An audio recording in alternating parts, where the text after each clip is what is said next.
Para pamirsa, sugeng pepanggihan malih kaliyan renungan padinan GKJ Purwantara Rebu Wage 18 Maret 2026. Kula Nathan saking Pepandan Kismantara badhe sesarengan panjenengan pramila monggo pinarak lenggah ingkang sekeca.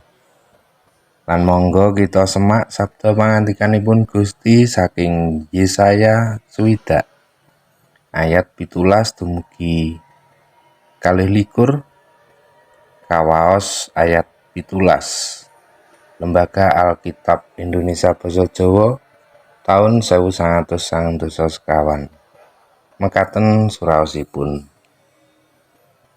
Kowe bakal tak paringi emas gantine tembaga, sloka lan tembaga minangka ijole wesi lan watu. Para penggedhemu bakal ora nindes kowe meneh, merga bakal dak dhawuhi ngereh kowe kalawan adil lan jaga katentreman. Rahayu saben tiyang ingkang mirengaken lan dipun tindakaken sabda pangandikanipun Gusti wonten ing sauruting gesangipun. Hosiana, amin. Para pamirsa, pirembagan kita menika kula paringi jejer ijolan kamulyan. Nah, para sederek kadangkala ing gesang padintenan kita ngraosaken semplah utawi kesel. Lah kenging menapa kahanan menika saged kita raosaken? Mbok menawi wonten ing kahanan ekonomi ingkang nembe seret utawi swasana ati ingkang nembe boten tentrem amargi perkawis gesang. Wonten ing gesang padinan kita asring ngrasa bilih kahanan menika biasa-biasa mawon utawi malah kraos asor. Kados tembaga lan wesi. Tembaga menika gampil kusem, wesi menika gampil tayengen. Menika nggambaraken kahanan menungsa ingkang gampil semplah lan kebak kekirangan. Nanging lumantar Nabi Yesaya, Gusti Allah paring janji ijol-ijolan kamulyan. Gusti nggantos kualitas gesang kita.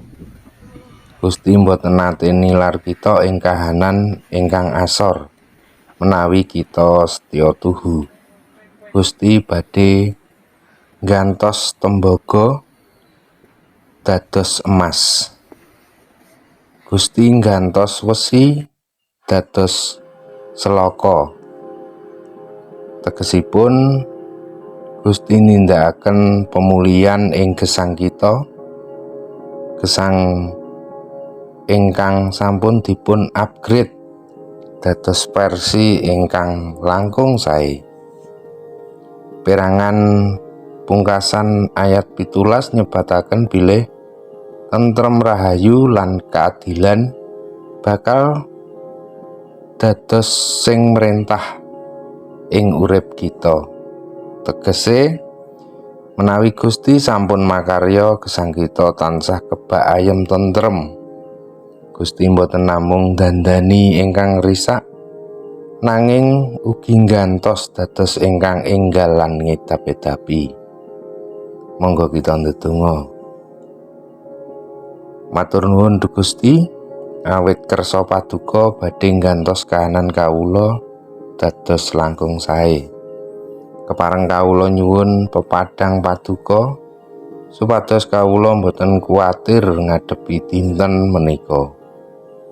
Kawula pitados bilih paduka badhe ngganti ugi berkahi lampah gesang kawula.